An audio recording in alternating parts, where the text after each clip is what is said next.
Another Shiur Amud Yomi Bava Metzia. Welcome everybody here, Navas Shalom. Welcome everybody in our YouTube channel and in Torah anytime. We are in Bava Metzia Dav Pei Beis Amud Aleph. Yay! Okay. The Kula Alma Leis Lehud Shmuel. The line starts with the word Leis. Yeah, you can see it marked here. Leis Lehud Shmuel the Hocho. Basically, the machlokus we saw yesterday, the topic that we're discussing is the topic of what? Mashkoin.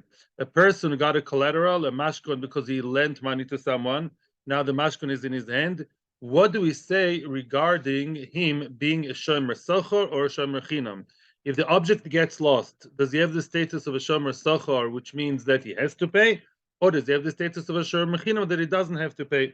Rabbi Lezer said, and we're not yet reading the Gemara, we're giving the intro, the summary of yesterday. Rabbi Lezer says that he is not considered shomer sochor, just a shomer chinam. Why? Because the reason a person keeps a collateral is just to make sure that the money comes back to him. That's all. Or as a proof of not proof of purchase, proof of loan that the other person cannot deny, the borrower cannot deny, and basically, no, basically, I'm just keeping the collateral in order to make sure that you don't swindle me and run away and deny v'chule. So just to get my basic rights, sorry, and make sure that the money that I lent is going to come back to my pocket, that's not called sachar. It's not an extra sachar. It's just maintaining what I have. Yeah, it's basically retaining and maintaining. Therefore, such a thing is not called shomer sachar chinam. Well, Rabbi Akiva said no. Rabbi Akiva views this more as a govaina, which means Rabbi Akiva says that once you got the item into your hand, the collateral, the mashcoin, it's like a payment already. It's as if you were paid, yeah? And therefore, once the collateral is in your hand and you are paid, even though you will most probably have to depart from the beautiful collateral, the mashko, and give it back to the loiva will give it back the money, but that temporary situation, a potential temporary, is called more like ownership. And therefore, you're shomer sachar. Why? Because now you have the prized object in your hand. You know, knowing that that I'm already paid is much, much more of a higher level of security than the way Reb Lezer looks at it. That level of security makes you be like a shomer sachar, which means your level of a responsibility should be higher. Because it's kilo you're paid up to a point. Now the Gemara is really trying to find out what's behind the idea of Reb Lezer and what's behind the idea of Rabbi Akiva. We rejected the idea of Shmuel, that was yesterday. The Hocho, let's go. Now we're actually starting the Shiur. The Hocho over here, but the Shavi Shiur Zuzi. We're talking here about a situation in which the mashcoin and the loan are the same value, of the same value. The kamiflagi b'Rabbi Yitzchok, yeah? And really, they argue about Rabbi Yitzchok. What do you mean they argue regarding Rabbi Yitzchok? They argue about the halacha which was mentioned by Rabbi Yitzchok. Doma Rabbi Yitzchok, says Rabbi Yitzchok. And this is a very famous line, appears in many, many places in Shas. Minayin lebal chov shekoin mashkoin. How do you know that a bal chov, a person who is a lender, and he has a mashkoin in his hand, the collateral, how do you know that he's considered to be the koinem? That he is like as if he's the owner of the mashkoin. Soon we're going to see what that means. Shenemar, it says, it says when the person returns the mashkoin to the owner, to the loiva, to the borrower who's the owner, that's a tzedakah. It's an act of charity. Dr. Bitzchakim Einu Koine, if the collateral is never his, of the malve, mashkoin, then tzedakah and olei. Why is it a tzedakah? Yeah, if I ask you, please lend me your pen, and then I give you back the pen to you, then am I a big baal tzedakah? I gave you what you deserve. What kind of tzedakah is that, right? Mikan must be, from here we learn, lebal chov shekoin mashkoin. Oh, that needs a lot of explanation. Rabbi Yitzchak basically says, you see that if you're considered as charitable, if you give the mashkoin back to your friend, that means that by the time he was by you, by the malve, that was considered as tzedakah. Now the question is, if that was considered as yours, what does that mean? Rashi says that the level of ownership that the owner of the mashkon has is so high, he's even going to be chayiv be'oinsin. Even if something out of his control happened, the oinus is going to be chayiv, right? Like a shoyel. Now most Rishonim ask on Rashi, they argue on Rashi, and they say it cannot be, because we are now. What are we trying to do here? Let's just place ourselves in the map. We're trying to say as follows. We're trying to say our Mishnah without the Mishnah. We're trying to say Rabbi Lezer says that a mashkoin, a person holding the mashkoin, is what? Shomer chinam. He's not an owner. Rabbi Lezer definitely is not in agreement with Rabbi Yitzchok. I hold the collateral. It's an absolutely side thing. Like you always thought when you're a child, I'm holding someone's mashkon. You know what that means? Bah.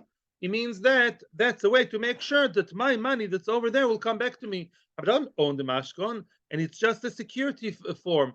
I had other security forms. I had, I don't know, hidden cameras. I had some thugs coming to him. I had other ideas. The mashkon doesn't have values of its own.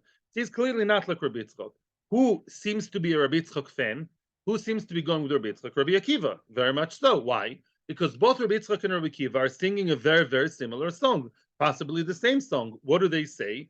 They say that a shomer, that a mashkon person holding the mashkon is what? Is a shomer socho. What does shomer socho mean? Not that it's chai be'oinsin. Guys, shomer socho chai be'oinsin? Uh-oh. Shomer socho chai be'gneva v'aveda.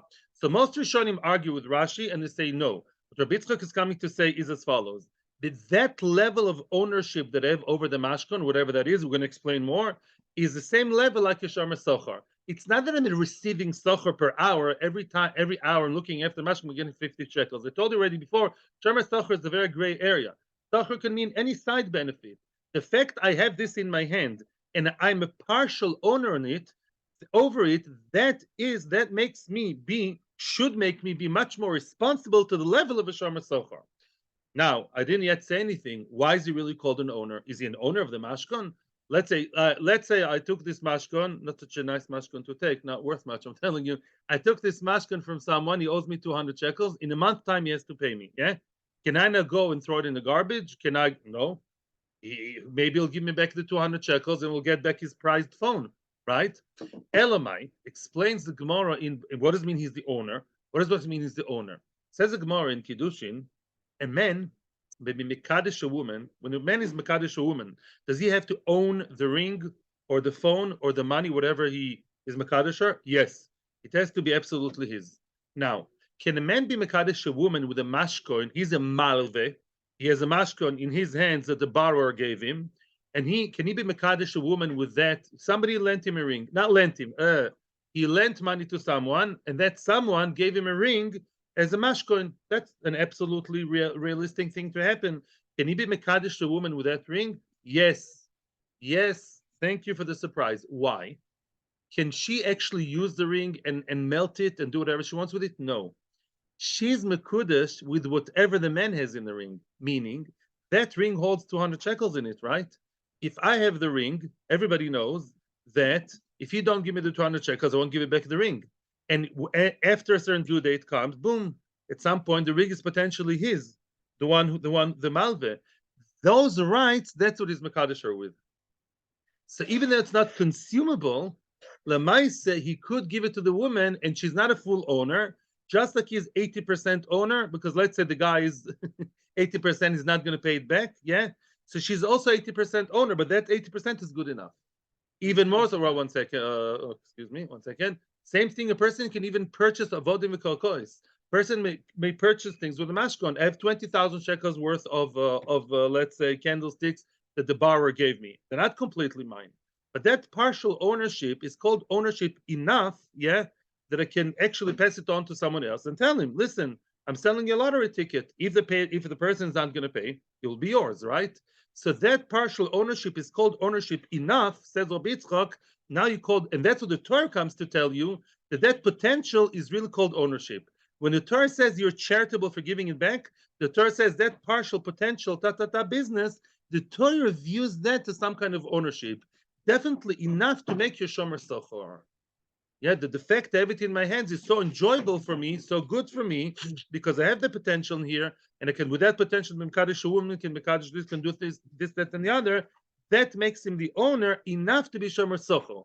Not full ownership, but ownership to the level of a shomer sochor, and therefore, if it got lost or stolen, it's going to be chayav. That's in a nutshell Rabbi Yitzchak. Ad kedei kach. So now we want to say 1 second. Now we understand Rabbi Akiva much better. That's basically Rabbi Akiva. Rabbi Lezer says, I don't believe in that. Rabbi Lezer says, no. Oh, I'll give you another very, very, very, very, very strong nafkamina. Listen to this. Gemara in Gittin Lamed Zayin. Very strong nafkamina, whether you call the owner of the mashkon or not. I'll give you a very strong nafkamina. Do we say, what's really our question? Do we say that when it's a very simple question actually. The Machlekes Rabbi Eliezer Rabbi Akiva with yes, no Rabbi Yitzchak so far means, the way I understand it at least, is as follows. Do we say that somebody owes me 20,000 shekels? I have the candlesticks in my hand. Do we say the candlesticks are not mine? Mapitom. The 20,000 shekels should come back to me. The candlesticks are means of pressure, means of proof. Oh, but the debt didn't begin. He didn't begin to pay the debt. Or do we say no? When he gave me the candlesticks, he already paid his debt. That's one potential payment. We know that in a month's time, hopefully, it's a very yasher person is going to pay me the cash. There'll be a new story. But now that the candlesticks are in my hand, it's like a payment. Lemay nafkamina. I'll tell you, big nafkamina that I didn't invent. It's a Gemara. I think it's a first Gemara in Gittin. I thought of the Rishonim here. What happens when last year was the year of? Remind me. I think something begins with a shin. Shmiti. Last year was Shmita. Very nice. Besides not working the land, what else is there in Shmita? Yeah, all the debts will get absolved unless you do pusbul. Ooh, here's enough kamina. A person holding a mashkoin, yeah. If a person has a mashkoin over his friend, the debt does not get absolved, doesn't go away. Why? Because really the candlesticks are mine. I was already paid. Now it's just another exchange. Get it? That's the idea. That's enough kamina from being koin and mashkoin. The fact that the candlesticks are in my hands, yeah, means the mashkoin was already paid. It was paid before Shemitah. Yeah, the mashkoin was ready. The milva was paid. Now I'm going to give you back in a month's time. At the end of the term, I'll give you the candlesticks. I'll get back the cash. There will be a whole new purchase. But lemaisa, the debt was paid ad kedei kach. That's Rabbi Yitzchak in his glory. That's what it says. Rabbi Yitzchak bal chov kon mashkoin. Rabbi Eliezer does not believe in that. Rabbi Eliezer, what did Rabbi Eliezer say? He would say no. He would say, a person holding the mashkoin, lichoira, that's what should come out.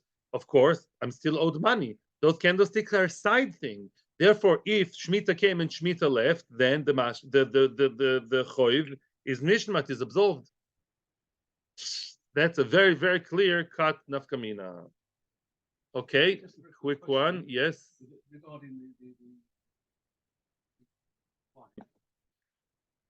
Okay. Says the Gemara, no. V'tizbara, are you sure? Pei Aleph Amud Aleph, Pei Beis Amud Aleph. V'tizbara, are you sure the Machlokes Rabbi Akiva and Rabbi Eliezer is the same? It revolves around Rabbi Yitzchak. Eimer da Omer Rabbi Yitzchak v'mishkenoi shelo b'shasel v'osoi. Again, the same idea. It makes sense to say that Rabbi Yitzchak said what he said when the person got that's a huge qualification of Rabbi Yitzchak. When did Rabbi Yitzchak say that receiving the collateral is kilo, you got paid almost in full? When is that? When is that? At the end of the term. Let's say the halva was Rosh Chodesh Sivan. You're supposed to receive it back by Rosh Chodesh Tammuz, a month later. Month later, nothing doing. Yeah, nobody's ringing the bell, nobody's ringing the phone. You go to Beis Din. Beis Din come with their big guys, with the bailiffs, and they take his what? He doesn't have cash. Then they take his candlesticks. That's called a payment already, because that's at the end of the journey. You didn't give me cash. Give me the candlesticks. Give me whatever you have. That point, that's when Rabbi Eliezer said he's called an owner. Even though the guy still has, I think, a month or so, or maybe even longer, to still switch it. The one who didn't pay can still switch it later, but at that point already, I'm supposed to be paid cash. I wasn't paid cash. Now the mashkan I got is mine. That's what Rabbi Yitzchak said. Aval, however, mishkana b'shasal v'osay mi omar. But you guys, not guys, chas v'sholem, the Tanoim HaKadoshim, Rabbi Eliezer and Rabbi Akiva, when did they argue? When b'shasal v'osay. Yeah, b'shasal v'osay, meaning, if you remember, the lotion of the brisa was, what happens when somebody gets a mashkan at the beginning of the journey? When they just signed the loan and he lent him the money at the beginning of the story. That Rabbi Yitzchak never spoke about, right? So still Rabbi Akiva has no leg to stand on, right? Rabbi Akiva cannot say, I support Rabbi Yitzchak, I would like Rabbi Yitzchak. Rabbi Yitzchak said that you own the mashkan at the end of the story, which makes a lot of sense. Yeah, it's been a month, it's been even longer, you didn't pay, I'm grabbing whatever I have, and that's a payment. Rabbi Akiva says that at the beginning of the story, you're called an owner. That's a much bigger chiddush that we didn't see Rabbi Yitzchak saying this. So again, we're looking for a source for Rabbi Akiva and Rabbi Eliezer. Ela, Again, so now we're summarizing what I really told you. If the mashkon was received when, was taken, was snatched when, not snatched by the way, you have to do it in a respectful way. You're supposed to stand outside, yeah? When was the mashkon given from the borrower to the lender? Not at the time of lending. Yeah, and then Kul Alma Islu do Rabbi Yitzchak. Everyone agrees, Islu, everyone agrees with Rabbi Yitzchak that at that point, it's the end of I'm at the end of my tether, as they say. You didn't pay me cash. The candlesticks are mine. It's true, you can switch them again, but as otherwise, it's my thing, right? I can be Mekadesh a woman and do anything. The Halacha over here, the Mishkan B'Shasel V'osoi. As I told you, if you listen to the Lashon of the Bryce and the Mishnah, we say what? Here, the argument between Rabbi Akiva and Rabbi Lezer is what happens when a person actually got the mashkan, the collateral, at the time of the alva, at the time of the loan, at the beginning of the journey, when everything was smiley, hunky dory. Of course, you'll pay me back, but give me those candlesticks just to make sure. Still, then also, Rabbi Akiva says that at that point already at that point, the person, the malva, is called an owner of the mashkon, and that's a big chiddush. And Rabbi Lezer said he's not. What's behind the machlokes? B'shomer aveda kamiflagi. Ooh, now we're entering a whole new area, a whole new story here, a whole new platform. Now we're talking about the fact that a person may be a shomer socher because of a mitzvah. What does that mean? What's a shomer aveda? A shomer aveda. Before we continue, we saw this sugya twice already. Bava Nun Vov and Bava Metzia Chavtes. A person who looks after an Aveda. You found a ball in the park. In Park alone, you found a ball. Yeah, you found, I don't know, a dolly, something, I know, a Ravkav card, whatever you found. Now you look after it. Do you have the status of Shomer Socher, as Rav Yosef says? Or you're Shomer Chinam, like Rabba, Nafkamina? If it gets lost or stolen, I'm not allowed to be pusha negligent. I wasn't negligent. It just got lost or stolen. I don't know how. And then what? Am I chayiv or not? So there we have the concept of var mitzvah. Why? There are two ideas. First of all, the mere fact that I look after the Aveda, it's a mitzvah. Besides finding is not a mitzvah, but taking it home, yeah, and not ignoring it is a mitzvah. There's a mitzvah to have it in my house. To look after it is a mitzvah. And therefore, if I'm doing the mitzvah of what? Of Hashem's give me a sachar in Shamayim and in Olam Hazeh too, that's a Shomer Socher. That alone. The spiritual reward is called reward even in Halacha, says Rav Yosef. And Rabbi says no. Rabbi says Hashem will pay you, but that's not called cash. That's not called, something in Chosh and Mishpat, that's not called Sachar. That's one way to understand the Machlokas. Another way to understand Machlokas, it's important to know both ways, is what happens if a poor guy comes to the door, as it happens quite often, right? People knock on your door, the guy has 12 children, and he's making chassan at night, and he needs money,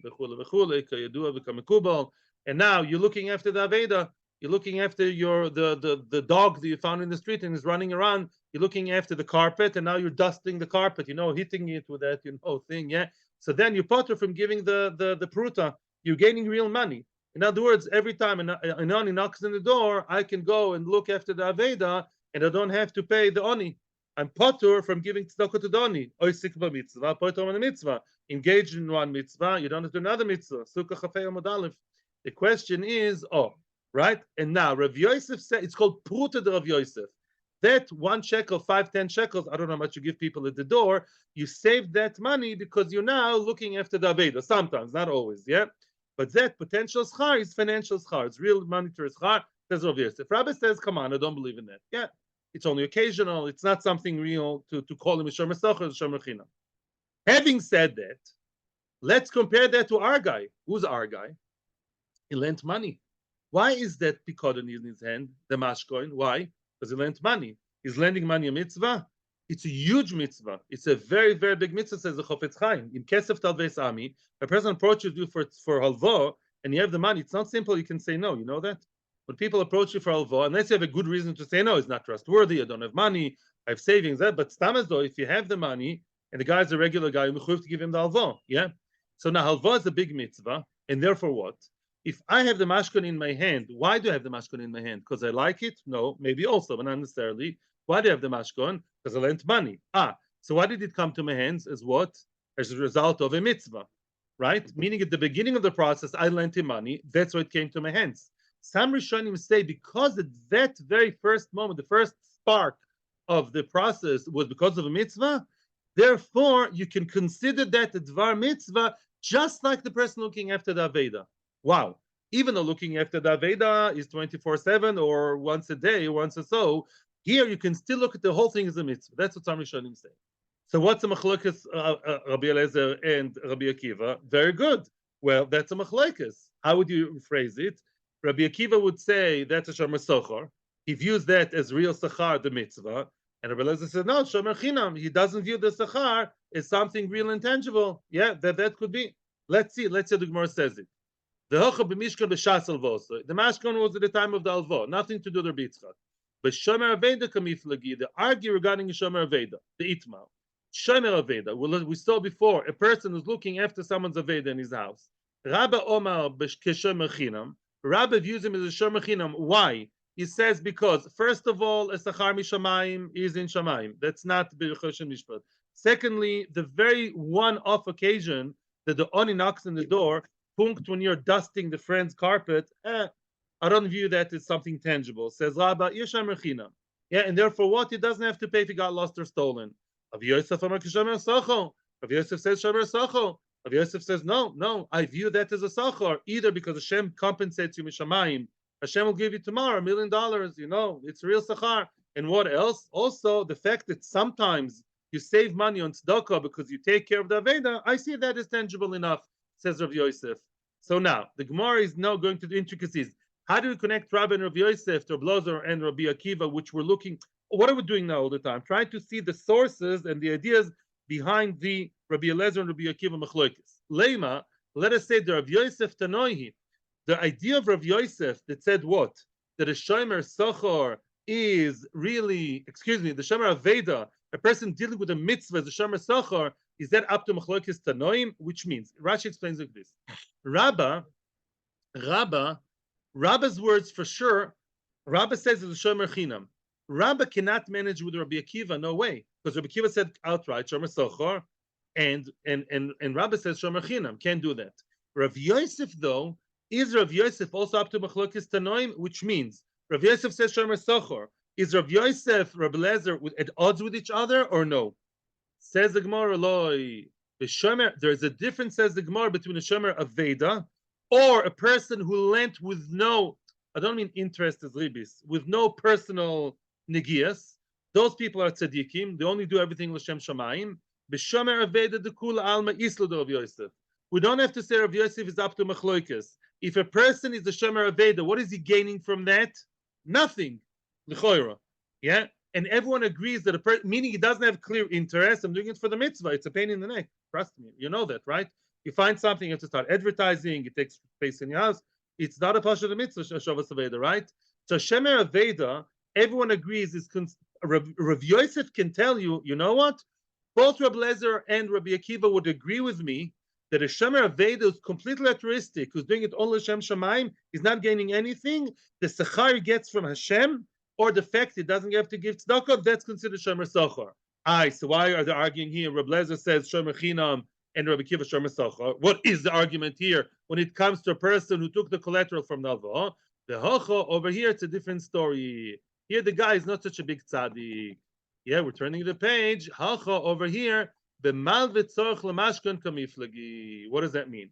We're talking about a malve who has very, very clear interest to look after the item because he needs a mashkan too. What does that mean?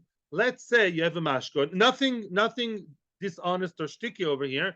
Let's say as we mentioned that case before, some mashkonis are self-paying. They're paying for themselves, meaning, as we saw by Mashkanta de Sua, let's say 20,000 shekels. I know my neighbor doesn't have 20,000 shekels, right? So what do? I got his 20,000 shekels candlesticks. Okay, very nice. And I'm not even eyeing them. I'm not trying to own them. I may own, may not own. Rabbi Yitzchok, I'm not yet owning them. It's not yet payday. Elama, you know what I do? I start a company here, rent a candlestick. Yeah, ran out of candlesticks, rent a candlestick out of town. Fancy big candlesticks just for you, just for your wife. Surprise her for the anniversary. What do I gain by that? Every Shabbos I rent them for how much? For 1,000 shekels. After 20 Shabbosos, what did I get? 20,000, right? And that's how he paid off his milveh. You understand? If I look after those candlesticks and I keep them, we're both in interest. He wants me to look after them, and I'm doing a mitzvah in that respect. Yeah, because I'm looking after someone else's item, but I have my own interest too. Because Lamai said, this is how I'm being paid my money back. And that's kamiflagi. That's the machlokas Rabbi Lezer and Rabbi Akiva. So again, let's summarize before we go on. If the mitzvah is 100% mitzvah, I lend someone money, no interest and no interest, both meanings, nothing at all. I'm a good from Jew. I lent him because the guy needs the money, become a mitzvah. I have his, excuse my language, stupid mashkon here, have nothing to do with it. Yeah, I'm looking after the mashkon. It's a mitzvah, like a Veda, same level. Yes, it's a mitzvah because I started off by helvo. I didn't ask for this mashkon to be in my house. I don't need it. Yeah, and I'll get it one day. That's later, not now. Now, what's a machloikes? Right? So everyone agrees to Rav Yosef, says Rav Yosef the words, that's a shomer sochor. When do they argue? When I have my own interest in those, in this mashkoin. Is it called a mitzvah or not? Let's go back to the Gemara. Malsova mitzvah ka'ovichilvahu. The one who's Rabbi Akiva says, listen, at the end of the day, he was malve. That was a very, very noble thing to do, a big mitzvah. Since at the beginning of the process, it came to you as alvo, and later on, the only reason why the mashkoin is vayu is alvo, that's considered the shomer sochor because lamaisa it's a continuation of a mitzvah. And Rabbi Yosef says yes, a mitzvah of a shachar from Shamayim is called a mitzvah. Umar sova lav mitzvah ka'ovid. Says Rabbi Eliezer is being a bit more cynical over it. Says no, he's not exactly doing a mitzvah right now for looking after it. Shalana also miskaven. At the end of the day, he has very, very clear self-interest over here to do what? To have the mashka nice and shiny and polished and good condition. Why? Because he's the one renting it out all the time to make the money that he's owed legally. But Lamaisa, he has an interest. Because Lamaisa, that maintenance is not exactly shomer mitzvah, it's not a mitzvah, it's already my own interest. That's not called a mitzvah shomer chinam. That's our Belezer would explain the machloikas. I just want to remind you to close the tie to tie the loose ends. Lamaisa, the Mishnah also brought down the opinion of Rav Yudah that says Bechlal he doesn't believe he's against Rav Yosef completely. Rav Yudah says that any sachar in Shamayim is not called sachar in Olam Hazeh. Bechlal, even if you have all the good interest in the world, but that's another opinion. Here we follow Rav Yosef that says if you really do it l'shem Shamayim, it's called shomer sochar. The Shenken here, it's not l'shem Shamayim because the person in this case wants to take the mashkon and keep it in good shape because he wants to make the money out of that mashkon, the money that he's owed. Weiter, yeah. Abba Shol Oimer. Now we are nearing the end of the Mishnah.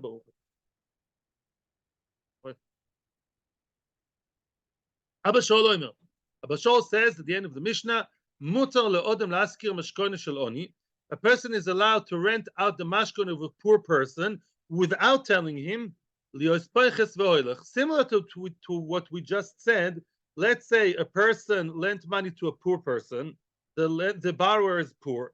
So now the borrower, misken, slim chances he'll be able to pay me back.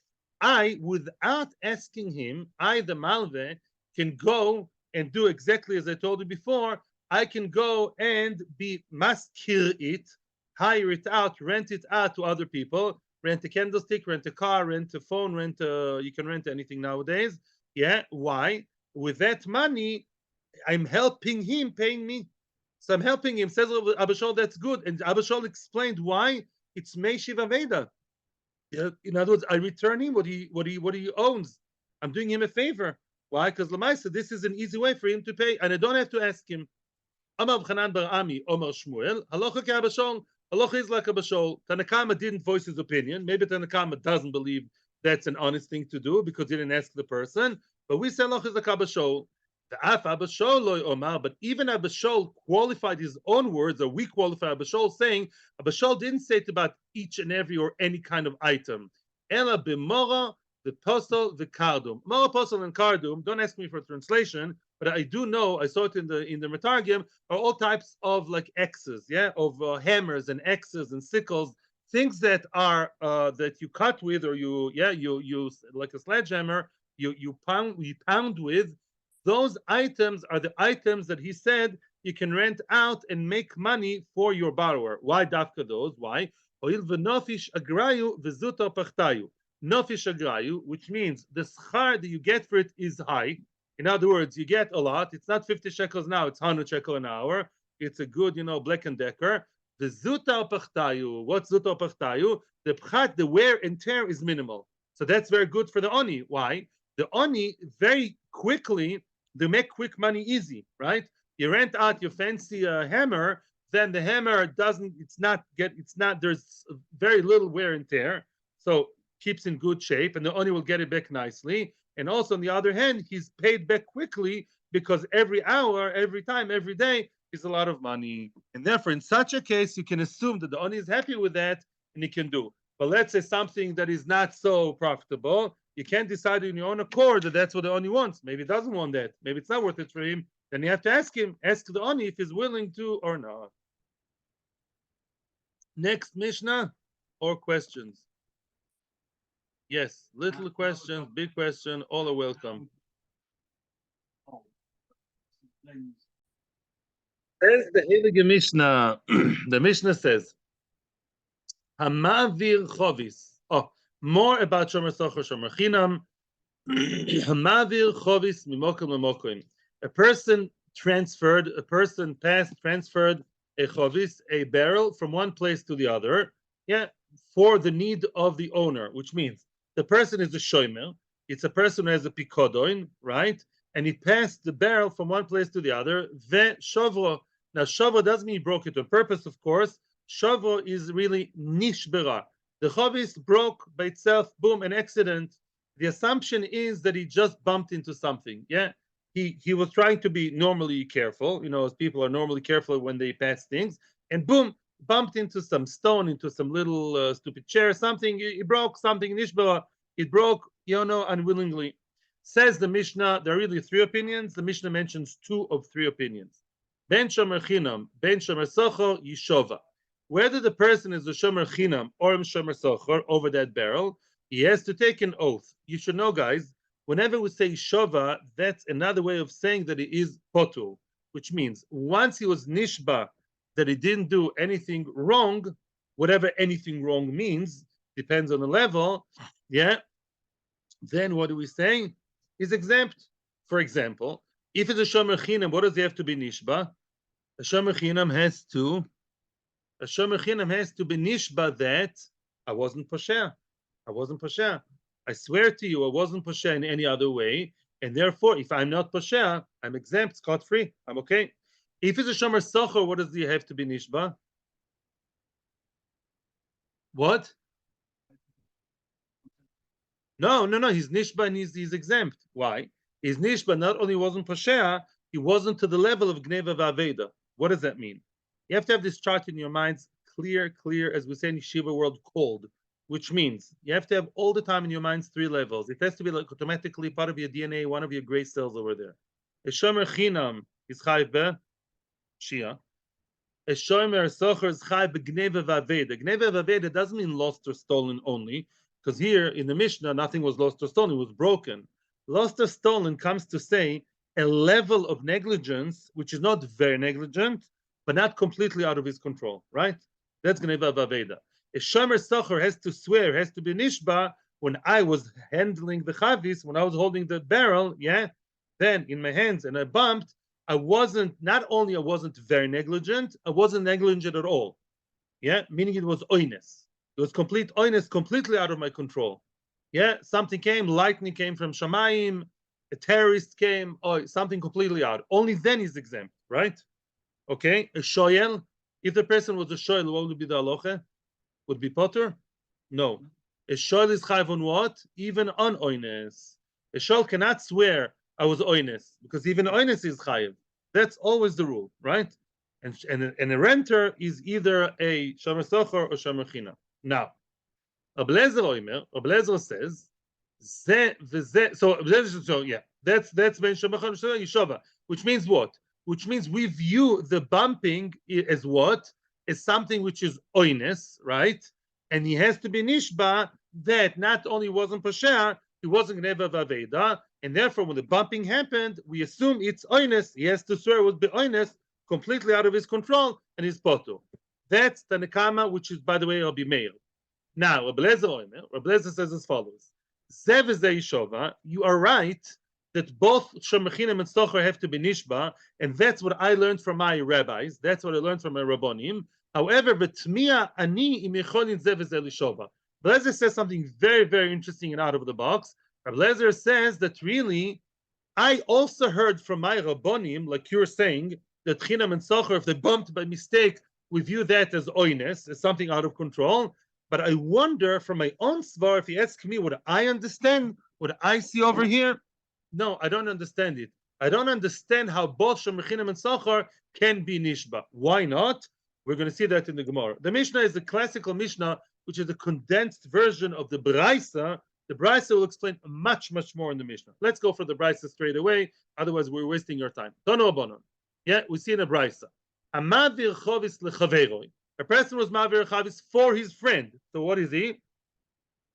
Like a Shomer. He's not trying to do anything naughty, to steal, to do anything. He's doing a favor, or maybe he's a paid person. He's passing a chavis, transferring it from one place to the other. Mimokom lemokoim. Veshivo, it broke by mistake.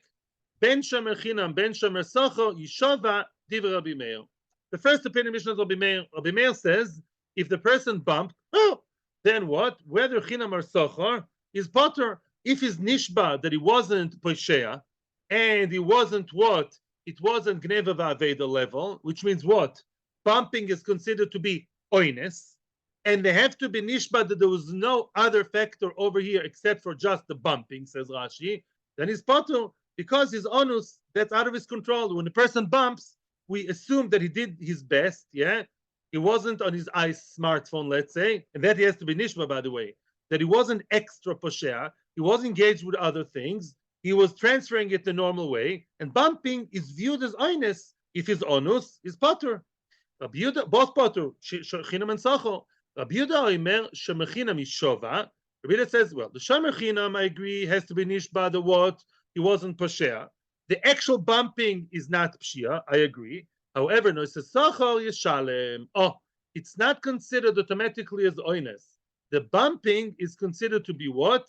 Is negligent of what level? Oh, not super negligence. It's considered as negligence middle of the road. In other words, it's a gneva vaveda negligence, middle of the road, average, middle of the road negligence. If you're noise sachar and you bumped, you have to pay. What do you mean nishba? The actual bumping is viewed by Rabbi Yehuda as what? As the middle of the road. It's not complete oines. You could have avoided it, but it's not complete pshia. You're not completely negligence in the worst form. You're middle of the road. If you're a paid person, you have to pay. Rabbi Lezer oimer. Now Rabbi Lezer comes and says as follows: Ze v'ze yishova. I also heard, if you're asking me, really, yeah. By the way, the noise is also Yishalem. I just want to say, yeah, okay, yeah, okay. I have something to say, but not now. Rabbi Lezer says Ze v'ze yishova. I also heard from my Rabbonim that Ze v'ze yishova. That's what I heard. That what? Both shomer chinam and socher yishova, meaning what? That it's an oines. An oines is something neither chinam nor socher have to deal with. They swear and they go home. We're going to explain later why he doesn't like it, but really Rabbi Lezer doesn't like it. He says, I don't think either shomer chinam or shomer socher can be nishba. I think both of them should be chayiv. Let's leave that for the side now. Rabbi Lezer's shita will leave for later. But now let's focus on Rabbi Meir. Let's summarize. When the first wide line, let's summarize what we know. Leave Rabbi Lezer alone for a minute. Was machlokas Rabbi and Rabbi Yehuda. Let's see nice and slow. Again, a person is a paid worker or a non-paid worker. He walked, boom, he bumped. He walked with a barrel of wine, bumped, and now the whole thing broke and splashed and split and everything and crazy and gone to the sewage. Then what? What did Rabbi Meir say? Rabbi Meir says either shomer chinam or shomer socher have to take the shvua that what happened here? We bumped. We walked the normal way and we bumped. Bumping is considered as oines. And therefore, both chinam and socher are out of the payment plan here. They don't have to pay. Why? Because it's oines. That's what Rabbi Meir says. What did Rabbi Yehuda say? Rabbi Yehuda says no. Rabbi Yehuda says no. I view that as somewhat negligent. And therefore, if we know that the person bumped, then a shomer chinam is out. Yeah, he's not poshea. But a shomer socher, you have to pay. That's how he views it. Very nice. Now, frag the Gemara, a contradiction. We're going to introduce a contradiction. Lemeimra, the Sova Rabbi Meir, according to what you just told me, comes out, Lemeimra. The Rabbi Meir says, Nitkal lav poshehu. He views a person who bumped into something, as what? Is not a poshea, right? Stumbled, Nitkal, he's not a poshea. He's not a poshea. He's even an oines. Is that so? V'atanya, I'll show you a brisa from Bava Kama. Many places in Bava Kama, this brisa appears, and it says otherwise. It says in Bava Nishber Kadoi, and over there we talk about a person walking down the street, and we all know that if a person walks down the street and something falls from his hands, yeah, and he was mafkirit, yeah, let's say the person is, he has something in the street that says, and people bump into the item, it's a bor b'rshus harabim. He has to pay. Nishber Kadoi v'loy silkoi. Let's say a person, his kad, his jug broke mistakenly. That's case number one. Secondly, there was another case, Veloy Silkoi. Instead of quickly sweeping it away, he left it there. And it says, Hefker. I'm Mafkir, it's not mine. Yeah. Or, Nofla Gmaloi Velohe Mida. His camel fell accidentally, the camel, but then he doesn't even try, doesn't make any effort to lift up his camel, too heavy for him. Rabbi Meir Mechayev Behizekon. Rabbi Meir is Mechayev in any nezek that's caused. You have to avoid a very big mistake here when you read this. Chayv Bezekan, in other words, Rabbi Meir says you have to pay for any damage that's caused, not only if somebody afterwards bumped into the camel or into the broken pieces. Even at the time when it happened, let's say at the time when you walked with your jug, boom, it broke, and as it broke, it hit someone on the head. A shrapnel, broken piece came into someone's body, yeah, or an animal. You have to pay. Why do you have to pay? Because you see, a person bumping has to pay, must be because you see there's a poshea, as we're going to see soon. The Chachamim say, Chachamim say, no, if you bumped into someone in the middle of the street and shrach, boom, splash, there is some kind of collision, it's only a groma, yichabidin neshamayim, out of groma, did something else, you're only chabidin neshamayim. You're not really called a poshea. And we know that the reason for the machloekes is the benitkal poshea pligi. Oh, what does that mean? They argue, Rabbi Meir and Chachamim, when it comes to the Mishnah over there, the Brisa over there about Nishber Kadoi, a person's jug broke, yeah, smashed, broke while he was walking. The reason why Rabbi Meir says he's chayev, because he says the person who bumped with an item in his hand is a poshea. No, oy vavoy. And Chachamim are the ones who do not view him as poshea. That's an outright contradiction in Rabbi Meir. Over here, Rabbi Meir says nitkal is not poshea, as an oines. Not only is not poshea, it's oines. It's not even gneva vaveda. In Bava Kama says nitkal is poshea. How can Rabbi Meir live with that? Omar Rabbi Lazo, don't worry. Tavra, you have to break it. You have to break it. Enochinami. Isheshonazu lo shonazu. These are two different opinions quoting Rabbi Meir. Whoever learned Rabbi Meir in Bava Kama did not quote Rabbi Meir right in Bava Metzia, and the other person the same. In other words, there are two different Tanoim quoting Rabbi Meir. This is Rabbi Meir quoted by one opinion, and he says it's a poshea, the one bumping. The other one says no, Rabbi Meir is not, never said that. He's not a poshea, it's an oines. That's a Gemara in Bava Metzia by us. Now, also now comes Rabbi Yehuda. Now again, we're explaining the previous brisa. What did Rabbi Yehuda say? Shemechinam Yishova. A Shemechinam has to swear because I agree with you, Rabbi Meir of Bava Metzia, that it's not Pshia, and therefore Shemechinam has to be Nishba. What does he have to be Nishba? By the way, I don't know if I explained it to you enough. It's not Nishba that he bumped. We know that he bumped. Edim, it's clear. The Shavua is, I didn't do any other Pshia. As I was walking with a barrel, I wasn't looking at my phone. Yeah, I wasn't saying my tilim. I was actually, I was aware enough, like a regular guy, transferring things. So I'm a regular, what? Nitkal. I'm not a Pashea. And Rabbi agrees to that. However, Noise Sachar Yeshalem. If the person is the Shomer Sachar, he has to pay because bumping is enough Pshia not to be Pshia, but not being oines either. It's the middle of the road which a Shomer Sachar has to pay for. Aikidine, Daikidine, each one according to his own din. Yeah, in other words, it's a gneva vaveda level. The Shomer Chinam doesn't have to pay, Sachar has to pay. Also, Blazer. Oh, finally, we're meeting Rabbi Lezer. Oh, Rabbi Lezer. What do Rabbi Lezer say? Also, Blazer Lemema. Comes Rabbi Lezer and he says the following. In, I agree. Yes, what's in? Yes. Gemara ke Rabbi Meir. What does the word Gemara mean? You learn Gemara all the time. What does Gemara mean? Gemara means that we have accepted from our Rabbonim. Gemara, what I have was Goimer, what I have learned in Yeshiva and in Cheder and in Koilel ke Rabbi Meir. I learned, what I learned from Rabbonim is like Rabbi Meir, not like Rabbi Yehuda. Why? What do you mean why? That's what he learned. Elamai, Both chinam and socha is not a pshia, it's an oines.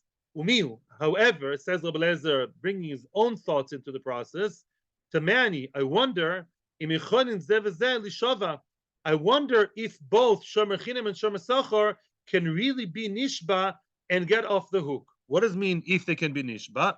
Finally, Mazel Tov, now we're going to explain Rabbi Lezer's reservation about shomer chinam and shomer socha being nishba. And he goes as follows. He has three, it's not really three reasons, it's a threefold process to explain what's wrong with, again, what's he coming to argue with?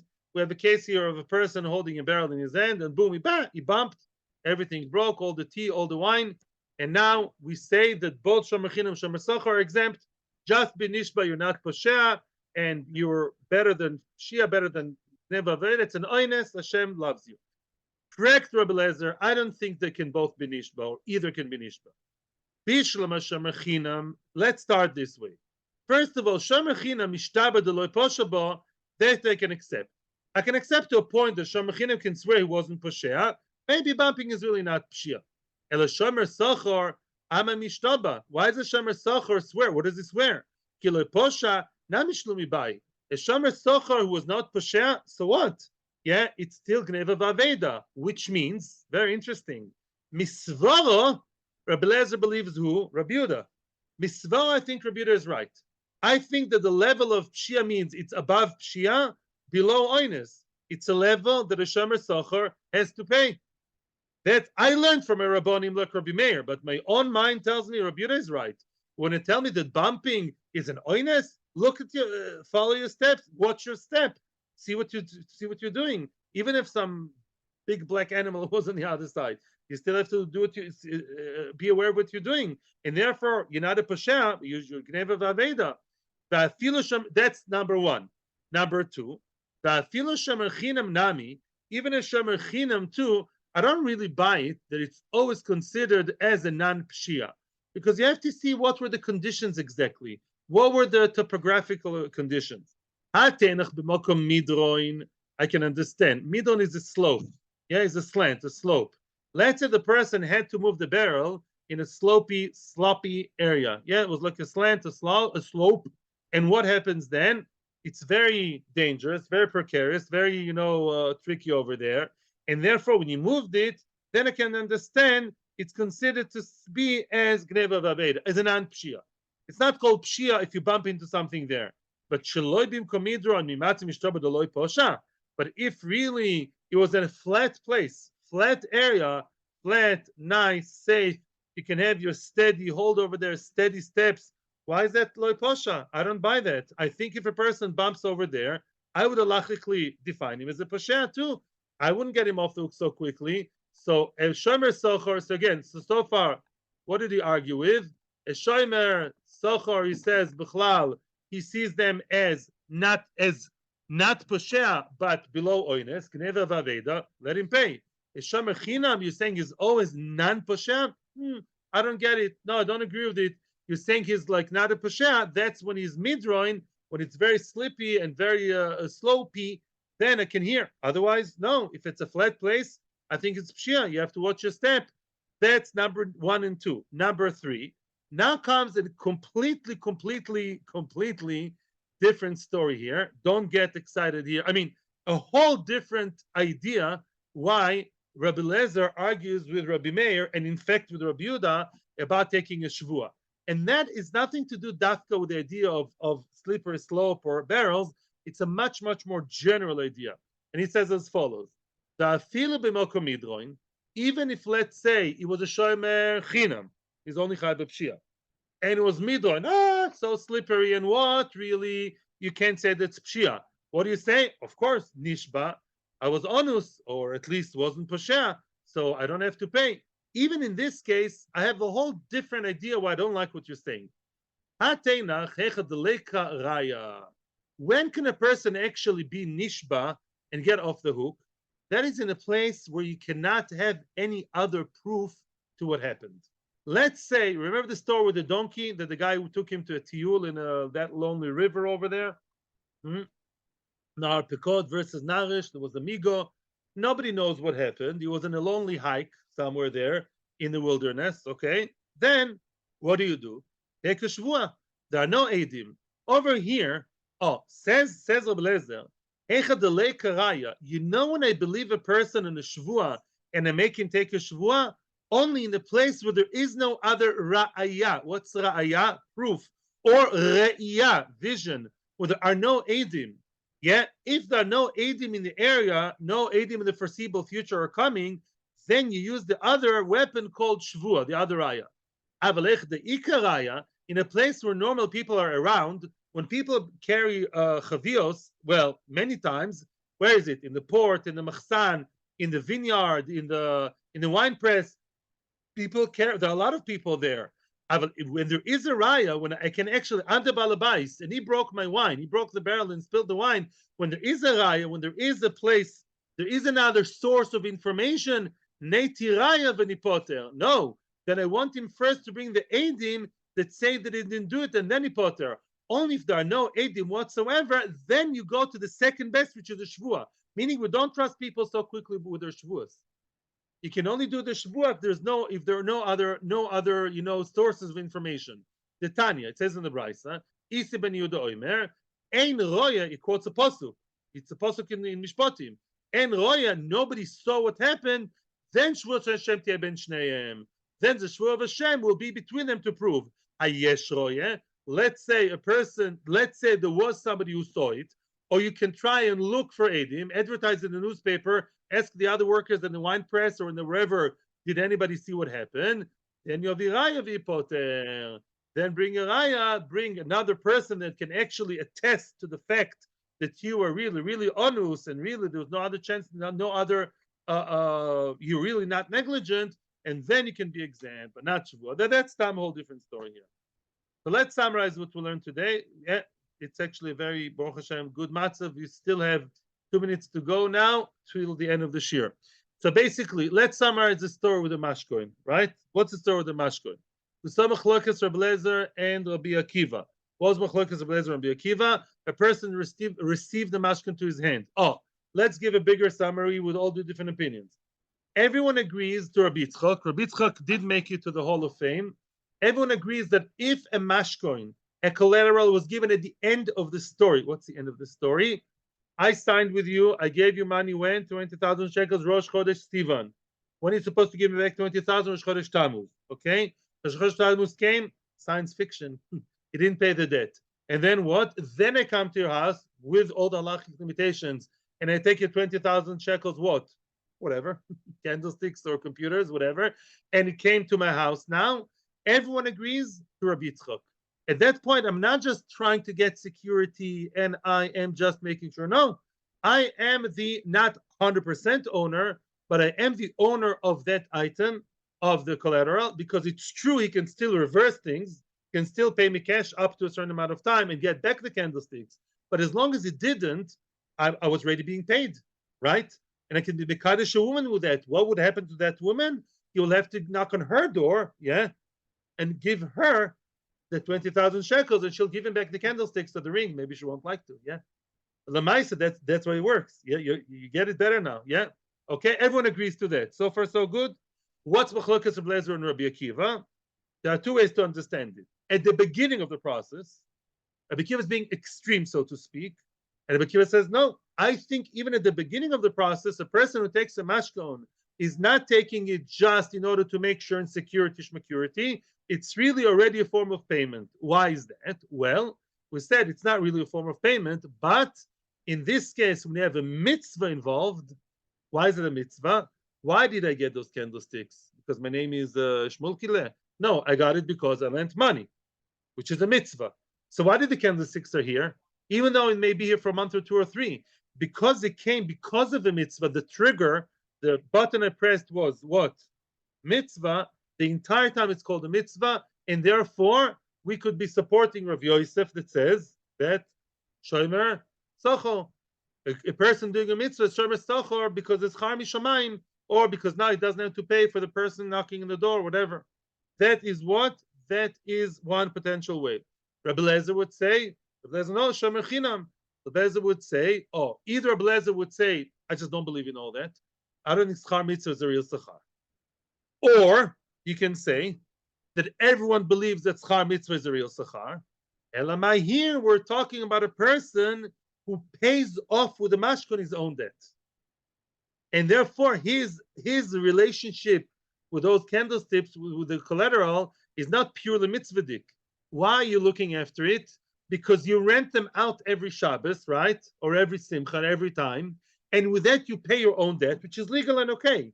But don't tell me you completely schar mitzvah. You have your own interest here. And therefore, it's not called schar mitzvah, says Reb Lezer Shomer Chinam. Rabbi Akiva says, no, it's still called a mitzvah because it started with a loan, and schar mitzvah is a mitzvah, and therefore Shomer Socho. That's it. That's all sugya in a nutshell. Baruch Hashem. Thank you very much. Have a great day. Thank you to everybody here in Avos Shalom. I will listen to your questions very soon. And we are at the beginning of an amazing day. Stay with us. Be with us tomorrow. Subscribe to the YouTube channel and stay with us also in Torah anytime. Thank you very, very much. Have a great day.